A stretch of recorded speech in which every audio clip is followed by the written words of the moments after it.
தாராக்கள் உண்டு. 9 வகையான தாரா. தாரா வழிபாடு இல்ல, 9 வகையான தாராக்கள் உண்டு நிறங்கள் வழியா. இப்போ கிரீன் தாரான்னு சொல்லுவாங்க. ஃபர்ஸ்ட் செல்வம் சேர. பார்த்துருக்க நேயர்கள் இதெல்லாம் நோட் பண்ணி வச்சுக்கோங்க.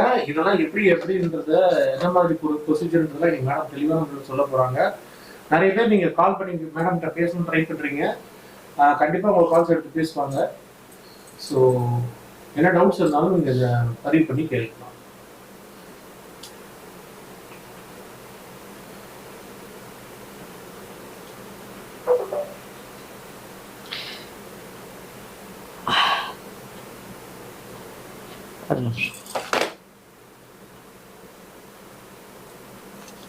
ஒன்பது வகையான தாராக்கள் உண்டு நம்மளுக்கு ஜாதகத்துல. ஜாதகத்துல இல்ல, இது ஒரு மாந்திரீகம் சார்ந்த ஒரு விஷயம். புத்தர் வழிபட்ட ஒரு தெய்வம் அப்படின்னு பாத்தீங்கன்னா கிரீன் தாரா, தாரா அப்படின்னு சொல்லுவாங்க. ஓகேங்களா? அப்போ புத்தர் நார்த் சைட்லாம் இந்த தெய்வம், இப்ப நம்ம எப்படி காமாட்சி அம்மன் அந்த மாதிரிலாம் சொல்றோங்களா, அப்படி தாரா, ஒயிட் தாரா, கிரீன் தாரா, பிளாக் தாரா, ரெட் தாரா, இப்படி நம்மளுடைய வைப்ரேஷனுக்கு தகுந்த மாதிரி சில தாராக்கள் அப்படின்னு ஒரு சிலை இருக்கு. அந்த சிலை அப்படின்னு பார்த்துட்டீங்கன்னா, இப்ப இவங்க ஒயிட் தாரா.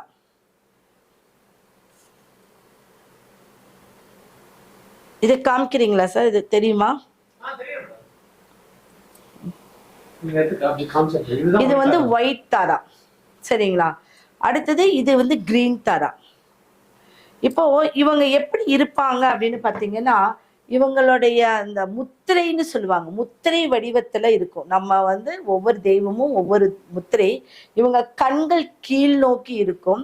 இந்த ஒயிட் தாரா, கிரீன் தாரா என்ன அப்படின்னா, இது ஒரு தாரை வார்த்து கொடுக்கக்கூடியது. இப்ப நம்ம இது இந்த சிலை நம்ம ஒருத்தருக்கு கொடுக்குறோம் அப்படின்னா அவங்க வீட்டுல ஐஸ்வர்யங்களும் நிறைஞ்சிருக்கும்.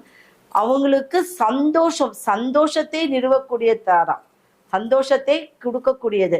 ஒரு ஹாப்பி அப்படின்னு சொல்லுவாங்க, ஹாப்பியா இருக்கக்கூடிய ஒரு வாழ்க்கை, மனசுல எந்த கவலையும் இல்லாத ஒரு அமைப்பு, எதுவா இருந்தாலும் பார்த்துக்கலாங்கக்கூடிய ஒரு தைரியம். இந்த தைரியத்தையும் இந்த ஹாப்பியும் கொடுக்கக்கூடியது இந்த தாரா வகையான ஒரு சிலைகள். இவங்களுடைய சிறப்புகள் நிறைய சொல்லிட்டே போலாம்.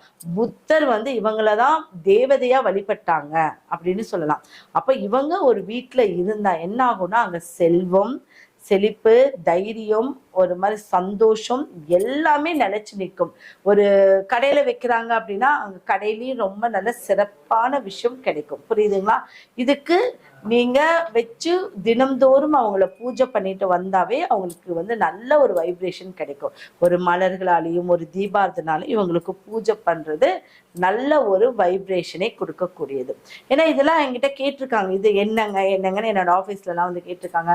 நான் சில பேத்துக்கு சில பொருட்களை கொடுத்து நல்ல மாந்திரீக சக்தியோட அவங்களுக்கு நல்ல ஒரு பரிகாரங்கள் பண்ணி கொடுத்துட்டு இருக்கேன். அந்த பரிகாரங்கள் அவங்களுக்கு நிச்சயம் ஒரு வேல்யூபிளா இருக்கிற மாதிரி தான் இருந்தது. எல்லாமே எனக்கு நடந்துருச்சு. எனக்கு இதை வச்சு நான் பூஜை பண்ணியிருக்கேன். சில பொருட்கள் எல்லாம் நம்ம வீட்டுல இருந்தா என்ன ஆகும் அப்படின்னா, நல்ல விஷயங்கள், நல்ல பொருட்கள் வீட்டுக்கு வர்றதுக்கே இன்னைக்கு இல்லாம இருக்கு. அப்ப நல்ல பொருட்களை வச்சு வழிபடும் போது என்ன ஆகும், நம்மளுக்கு இன்னும் எனர்ஜி லெவல் அதிகமாகும், நல்ல வசீகர சக்தி அதிகமாகும். சரிங்களா? இப்போ ஒரு உதாரணத்துக்கு வில்வ ஓடுன்னு சொல்லும். ஒரு உதாரணத்துக்கு என்ன, வில்வ ஓடு.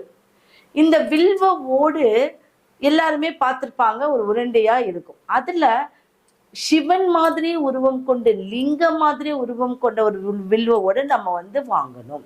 அதெல்லாம் நம்ம கிட்ட கிடைக்குது. சரிங்களா? இப்ப இதுதான் வில்வ ஓடு. இது பாக்குறதுக்கு சிவன் வடிவத்திலே, லிங்க வடிவத்திலே இருக்கு.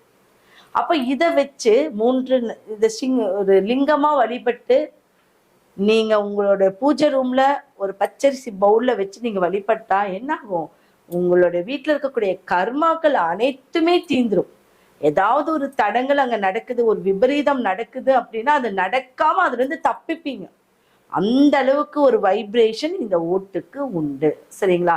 அப்ப சிவனை வழிபடணும் அப்படின்னா கண்டிப்பா வில்வம் தானே சிவபெருமானுடைய அம்சம் அப்படின்னு சொல்லும். அப்ப அவரு அந்த விருட்சம் அப்படிங்கிறதுல இந்த வில்வ ஓடு மிகவும் ஒரு பிரபலமான ஒரு விஷயம்.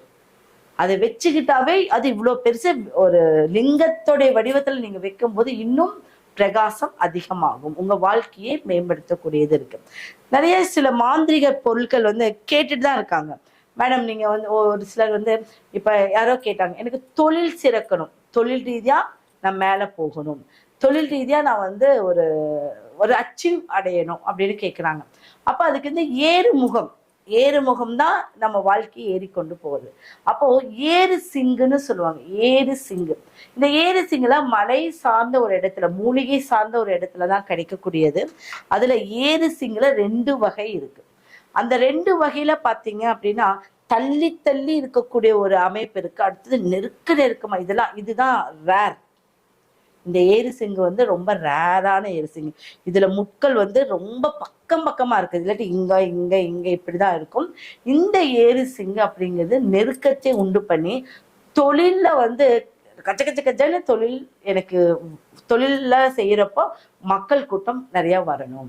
அப்போ நான் வந்து சில பரிகாரம் சொன்னதோட சேர்ந்து இந்த இதையும் நீங்க வச்சுக்கிட்டீங்க அப்படின்னா என்ன ஆகும், உங்களுடைய வாழ்க்கை ஏறுமுகமாகும். அப்ப தொழிலுக்கு மட்டுமா அப்படின்னா, வீட்டுல உங்களுக்கு ஒரு பில்லி சூன்யம் இருக்கு, பிரச்சனைகள் இருக்கு, அவன் எதிரியா இருக்கான், அப்படியெல்லாம் இருந்து அதையெல்லாம் தகர்த்து எழிஞ்சுக்கிட்டு நீங்க ஏறுமுகமா ஏறி படிக்கட்டு ஏறி போயிட்டே இருக்கணும். போகிறதுக்கு இந்த கட்டை என்ன ஆகும், உங்களுடைய வாழ்க்கையை வளம் பெற செய்து என்னைக்கும் அழிவில்லா செல்வத்தோட இருக்கக்கூடிய இட்டு போகிறதோ அந்த மாதிரிலாம் கிடையாது. புரியுதுங்களா?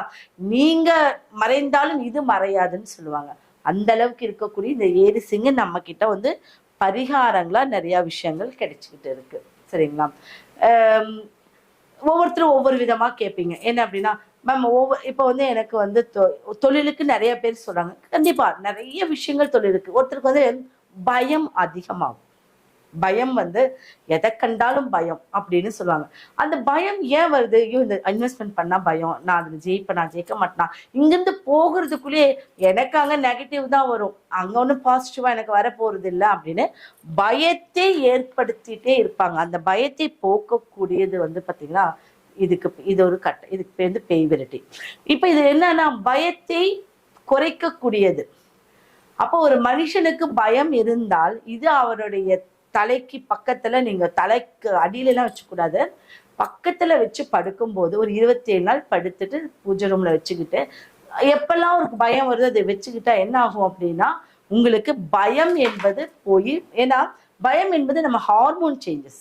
அப்போ இது பேரே பேய் விரட்டின்னு சொல்லுவாங்க. ஹார்மோனை வந்து பலப்படுத்தி உங்களுடைய நல்ல ஒரு பலவீனத்தை பலப்படுத்தி கொடுக்கக்கூடியது. புரியுதுங்களா? இதெல்லாமே வந்து நம்ம கிட்ட வந்து நான் நிறைய வந்து போன தடவை வந்து எந்திரங்கள் எழுதுற கிளாஸ் வரைக்கும் நான் கொடுத்துருக்கேன். வீட்டுல பெண்கள் வந்து எந்திரம் எப்படி எழுதுறது அப்படிங்கிறதையும் சொல்லியிருக்கேன். அதே பார்த்தீங்கன்னா கோல வடிவத்துல ஒவ்வொரு எந்திரங்கள் எப்படி எழுதணும் அப்படிங்கிறதெல்லாம் சொல்லியிருக்கேன். ஏன்னா இன்னைக்கு வந்து செவ்வாய்க்கிழமையா, செவ்வாயுடைய எந்திரம், புதனுடைய எந்திரம், இப்படி எழுதும் போதே அந்த நாளை வந்து ரொம்ப நல்லதா கொண்டு போகணும். ஏன்னா ஒவ்வொரு நிமிஷமும் கடந்து போகிறது இன்னைக்கு உள்ள ஒரு காலம் ரொம்ப ஒரு கிரிட்டிக்கலா இருக்கு. அப்ப டே பை டே நம்மளை காத்துக்கிட்டே இருக்கணும். இன்னைக்கு வச்சா என்ன லைஃப் லாங் கிடைக்கும் அப்படிங்கிறத விட டே பை டே நம்மளை வந்து சரி பண்ணி கொள்ளக்கூடியது இன்னைக்கு நிறைய இருக்கு. அப்ப நம்ம வந்து ஏறு சிங்கு பார்த்திருக்கோம், பேய் விரட்டி அப்படிங்கிறத பார்த்திருக்கோம், வில்வம் பார்த்திருக்கோம். சரி, ஆமா மேடம் சூப்பரா இருக்கு. இது எப்படி வந்து உங்க கிட்ட வாங்குறது அப்படின்ற மாதிரி கேட்டு